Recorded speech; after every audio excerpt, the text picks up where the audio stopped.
Deep in the shadows, I know it's hard to put one foot in front of the other. So far as the echo, where do we start? Good morning दोस्तों, कैसे हो आप सब। एक बार फिर से स्वागत है आपका ज्योति एंड हर फैमिली में। तो आज मैं है ना, स्कूल रीओपन हो गए हैं हर्ष के, तो वही रूटीन आपके साथ शेयर करने वाली हूँ मॉर्निंग से और आफ्टरनून लंच तक का। उससे पहले जो भी मैं काम करती हूँ वो सब। तो सुबह हर्ष तो उठ गया है, उसका जो भी सारा मुझे लंच नाश्ता तैयारी सब करनी थी वो हो चुकी है। और वो स्कूल के लिए निकलने से पहले ऑलवेज़ नहा के पूजा करके जाता है और हम सबका आशीर्वाद लेके जाता है। और सिर्फ भी उसके पीछे पीछे वही सब करता हुआ घूम रहा है। और ये सब लोग निकल गए हैं तो फिर उसके बाद मैं कर लूँगी मेरा बेडरूम का और घर का काम। तो आज मुझे बेड शीट चेंज करनी थी, इसीलिए मैं आ गई हूँ सीधा बेडरूम में। और जो भी मुझे पिलो कवर चेंज करने हैं, बेड शीट चेंज करनी है, वो सारा काम मैं कर दूँगी। तो अगर आप लोगों को वीडियोस पसंद आ रही ना तो कमेंट तो किया करो यार। आप सब लोग कमेंट ही नहीं करते हो मेरे वीडियोस पे, तो पता कैसे चलेगा मुझे कि मेरी वीडियो कौन कौन देख रहा है, कैसी लग रही है। लाइक करो ना करो, लेकिन कमेंट करके बताओ तो सही ना मुझे।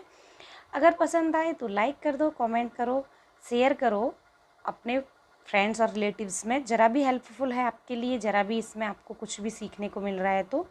उसके बाद अगर न्यू है मेरे चैनल पे, पहली बार आए हैं, तो प्लीज़ अपने चेहरे पे एक प्यारी सी स्माइल लेके चैनल को कर दें सब्सक्राइब, और जो रेड बटन है ना उसको ग्रे कर दें, बेल आइकन पर क्लिक कर दें। तो अपने है ना, जो हम हाउस मेकर होती हैं ना, हाउस वाइफ, घर बनाना मतलब कितना मुश्किल होता है वो हम लोगों को पता है। मकान तो है ना हर कोई ख़रीद के दे सकता है, लेकिन उसको घर बनाना बहुत मुश्किल होता है। तो मतलब अपना सब कुछ हमको इसमें लगा देना पड़ता है। हमारी फिज़िकली, मेंटली और इकोनॉमिकली मेहनत हमारी लगती है। हमारे हस्बैंड भी हमसे कम मेहनत नहीं करते हैं। वो भी सुबह से शाम तक, चाहे धूप हो, बारिश हो, छाया हो या फिर सर्दियाँ हों, कमाने के लिए उनको निकलना ही पड़ता है। हम तो फिर भी सर्दियों में कभी कह देंगे अरे यार बहुत ठंड है, गर्मियों में हम एसी कूलर पंखे चला लेंगे, लेकिन उनको निकलना ही होता है। और ऐसा नहीं है कि हर किसी का एक बहुत ही वेल सेटल्ड बैकअप है और अच्छा जॉब है। कोई कोई मेहनत मजदूरी करने भी जाते हैं। हम में से जो हाउसवाइफ कुछ ऐसी हैं जो उनको पता है कि उनके घर पे उतना ही आता है कि महीने भर का बहुत मुश्किल से चल पाता है। तो सब और कुछ ऐसे भी हैं जिनके दिन का इतना आता है कि सालों अच्छे से कट जाएं अगर वो मेंटेन करें तो, मैनेज करें तो यही है कि हम जो हाउसवाइफ है ना, उनके हाथ में होता है घर को बनाना और बिगाड़ना, मैनेजमेंट करना और उसको किस तरीके से चलाना, बच्चों को संभालना, हस्बैंड को भी संभालना और ख़ुद को भी संभालना। तो बस इन्हीं सब के इर्द गिर्द हम हाउसवाइफ की ज़िंदगी घूमती रहती है। जब हम शादीशुदा नहीं होते हैं ना, शादी से पहले हमारी ज़िम्मेदारी हमारे माँ बाप पे, हमारे भाइयों पे होती हैं और हम उनके नाम से जाने जाते हैं। शादी के बाद हस्बैंड ऑब्वियसली ससुराल के नाम से जाने जाते हैं, और जब हमारी थोड़ी एज हो जाती है तो हम अपने बच्चों की पहचान से जाने जाते हैं। तो क्यों ना हम भी कुछ ऐसा करें ना कि हमारी भी कुछ पहचान हो और हम उस पहचान से जाने जाएं, है ना। कितना सेटिस्फैक्शन लगता है ना अपना आपको अपनी पहचान से, अपने नाम से दुनिया जाने और हमको उसी पहचान से सब लोग बुलाएं। मुझे बहुत तसल्ली मिलती है जब मेरे नाम से मुझे कोई बुलाता है और मेरी पहचान से कहते हैं कि नहीं ये वो है। मुझे ऐसा नहीं बोलते कि उसकी वाइफ है, उसकी माँ है या उसकी बेटी है। हाँ, मैं मायके तक थी ना, तब तक मुझे मेरे पापा और भाइयों की बहन और पापा की बेटी के नाम से जाना जाता था, लेकिन मेरी भी एक अलग पहचान थी। वहाँ पे भी मेरा कुछ अलग ही अपना एक तरीका था जीने का। उस तरीके से मुझे मेरे स्कूल कॉलेज में सब जानते थे और मेरी फ्रेंड भी मतलब आज तक मुझे उस अपने ज़िंदगी जीने के तरीके लिए याद करती हैं। लेकिन मेरी जो यहाँ पे मैंने खुद की पहचान बनाई, उससे मैं तो बहुत खुश हूँ। चाहे उसमें मुझे थोड़ा ही है, लेकिन कुछ तो है ना, कुछ ना होने के बजाय कुछ हो, वो बहुत इम्पोर्टेंट है। तो बस छोटी छोटी चीज़ें मैं आप सब लोगों को भी सिखाती रहती हूँ, अपने लाइफ के जो भी एक्सपीरियंस हैं वो मैं आपको बताती रहती हूँ। मेरे दोस्तों और वेल विशर्स के लिए मैं एनी टाइम हाजिर हूँ, बस बशर्ते वो निस्वार्थ प्यार करें, है ना। तो हम सब लोग अपने स्वार्थ को छोड़ के अपने आप को, अपने शरीर को भूल के हम अपने रिश्तेदारों में, अपने रिलेटिव्स में, अपने जो भी रिश्ते हैं यानी कि उनको समय देते हैं, उनको प्यार देते हैं। लेकिन हमको जब लगता है ना कि वहाँ से स्वार्थ मिल रहा है, स्वार्थी रिश्ते हैं, तो हम सच में टूट जाते हैं। बस हम हाउसवाइफ की एक ही कमज़ोरी है, लेकिन उसे अपनी कमज़ोरी ना बनने दें, उसको अपनी मजबूती बनाएं और उसको अपनी एनर्जी को कहीं और लगाएं। मेरे साथ भी कई बार ऐसा हुआ है। तो मैंने अपने उस, जो मेरा एक वो माइनस पॉइंट था ना, उसको अपना मजबूत पॉइंट बना लिया, प्लस पॉइंट बना लिया, और अपनी उस कमज़ोरी को मैंने मजबूती बना के अपनी उस एनर्जी को दूसरी चीज़ों में मोड़ दिया। और आज ये सिचुएशन है ना, मुझे किसी भी चीज़ से कोई भी फ़र्क नहीं पड़ता है। हाँ, बस मुझे अब ये है, मेरा परिवार है सबसे पहले इम्पोर्टेंट, मेरे बच्चे हैं, हस्बैंड हैं और मेरी फैमिली जो मुझे निस्वार्थ प्यार करती है वो है।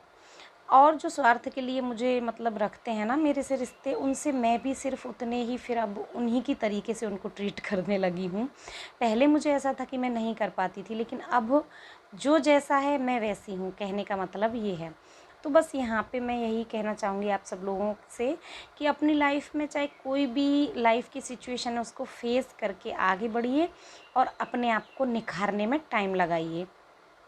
जैसे आप हो उससे बेहतर बनने की कोशिश कीजिए, ना कि दूसरों की सुनिए। आपका जो आप हो वो दूसरे डिसाइड नहीं करेंगे, आप खुद डिसाइड करोगे कि आप क्या हो। तो बस मैं यहाँ पे अब आ गई हूँ रूम को एकदम अपने को चकाचक करके लिविंग रूम में, और शिव को भी मैंने रेडी कर दिया है। शिव का भी आज स्कूल का फर्स्ट डे है, तो वो इतना ज़्यादा एक्साइटेड है। सारे बच्चे रोते हैं, लेकिन मेरे बच्चों का मुझे ये बहुत अच्छी चीज़ लगी है कि हर्ष तो मैंने 2.5 साल का ही डाल दिया था, खैर प्ले ग्रुप में। इसके टाइम पे कोविड आ गया था तो मैंने नहीं डाल पाया था। तो अभी मैंने इसको डाला है नर्सरी में, फ़र्स्ट टाइम अब इसका स्कूल है। तो इतना ज़्यादा खुश हो रहा है ये, तो हर्ष भी नहीं रोया था बिल्कुल भी। मैं बहुत ज़्यादा सडनली मतलब शॉक्ड हो गई थी कि यार सारे बच्चे रो रहे थे, सारे बच्चे रो रहे थे, स्कूल में आए थे फर्स्ट डे, लेकिन मेरा हर्ष आराम से खेल रहा था, बैठा था, और बहुत ही ज़्यादा एक्टिव भी था वो, और मजबूत भी था। स्कूल में कुछ भी हो जाता था तो मैम को भी तुरंत नहीं बोलता था, तो मैम भी बोलती थी कि बहुत ज़्यादा स्ट्रॉन्ग है।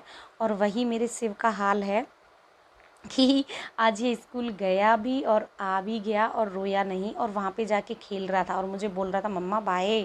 हालांकि इसके साथ जो भी बच्चे थे और वो भी स्कूल गए थे, तो उनके पेरेंट्स उनके लिए वहीं बैठे थे, कुछ वापस चले गए थे बच्चे अपने पेरेंट्स के साथ। तो मुझे इस चीज़ से बहुत ज़्यादा खुशी हुई कि चलो बच्चे इस तरीके से मेंटली एक तरह से प्रिपेयर तो है ना पहले से। मैं मतलब कोई भी चीज़ है आप बच्चे के साथ फर्स्ट टाइम कर रहे हो ना, तो उसको पहले से उस चीज़ के बारे में बताने लग जाओ। 1 मंथ 2 मंथ पहले उसको बताने लग जाओ कि ये चीज़ होने वाली है, ये चीज़ देखो ऐसा है, ये है, उसके बारे में थोड़ी नॉलेज देने लग जाओ। तो उसको है ना उन चीज़ों के बारे में सुन के ही थोड़ा अपने मेंटली प्रिपेयर करने का टाइम मिलेगा। अब मैंने देखा है कि फर्स्ट जब बर्थडे होता है ना जिन बच्चों का, मैंने मोस्टली आज तक अपनी लाइफ में देखा है 99% कि जिन बच्चों का फर्स्ट बर्थडे होता है वो इतना रोते हैं, फर्स्ट बर्थडे पे इतना रोते हैं। मैं उनको देख के ये सोचती थी यार बच्चे ऐसे क्यों रोते हैं। हालांकि मैं सोचती थी शायद होगा कोई रीज़न, लेकिन जब मेरे बच्चों का फर्स्ट बर्थडे आया, मैंने सेलिब्रेट किया, तो मेरे बच्चे ज़रा भी नहीं रो रहे हैं, एंजॉय कर रहे हैं। तो मुझे उसके पीछे रीज़न पता चला कि माँ बाप अपनी खुशी के लिए इतना बड़ा बड़ा प्रोग्राम रख देते हैं, दिखाने के लिए इतना सब कुछ करते हैं। कहते हैं ना अपनी सोसाइटी में दिखावा ज़्यादा रह गया है, तो वही चीज़, और बच्चे पे वो बिल्कुल भी ध्यान नहीं देते कि उसको पहले प्रिपेयर करना है। तो मेरे बच्चों का जब भी बर्थडे आने वाला था ना फर्स्ट, हालांकि फर्स्ट बर्थडे पे बच्चे बिल्कुल भी मैच्योर नहीं होते, लेकिन फिर भी उनमें एक समझ होती है। बच्चा आप मानो 6 महीने के बाद समझने लग जाता है ना, तो मैं अपने बच्चों को पहले से ही बोलने लग जाती थी, तेरा बर्थडे आने वाला है, तेरा बर्थडे है, ऐसा है, ये लाएंगे, ये करेंगे, उसको दिखाने लगती थी चीज़ें। तो उसके माइंड में सेट हो जाता है बच्चे के में कि नहीं कुछ तो है हमारे लिए स्पेशल, तो वो उस डे को फिर एंजॉय करते हैं। तो आप भी ऐसा कीजिए उनके साथ, कोई भी चीज़ है। तो स्कूल जाने से पहले ही मैं शिव को समथिंग 2-3 मंथ से ये चीज़ सुना रही थी, ऐसा होगा, ये है, वहाँ पे ऐसे जाएंगे, बच्चे खेलते हैं, एंजॉय करते हैं, पढ़ते हैं, लंच बॉक्स, बोटल्स, ये वो सब मैं उसको बताने लगी थी। तो उसके माइंड में एक थीम सेट हो गई थी कि नहीं ये भी हमारी लाइफ का एक इम्पॉर्टेंट पार्ट है। सो कोई भी चीज़ है उसको पहले से आप सोचिए, उस पे प्लान करिए, उस पे फिर वर्क करिए। आप डायरेक्ट उस चीज़ पे वर्क करने लगोगे ना तो वो चीज़ कभी भी सक्सेस नहीं होगी। हाँ, अगर आप कोई भी चीज़ बच्चों के साथ करने जा रहे हो ना तो उसको थोड़ा सा टाइम दो, उसको प्रिपेयर होने के लिए टाइम दो, तो आपको भी और बच्चों को भी बहुत मज़ा आएगा। मेरा आज का वीडियो बस मैं यहीं ख़त्म करती हूँ, फिर मिलूँगी नेक्स्ट वीडियो में। शिव को मैं छोड़ के आ गई थी स्कूल से और फिर जल्दी जल्दी मैंने मेरा सारा काम फिनिश कर लिया था। और फिर मिलूँगी नेक्स्ट वीडियो व्लॉग में, तब तक के लिए बाय बाय।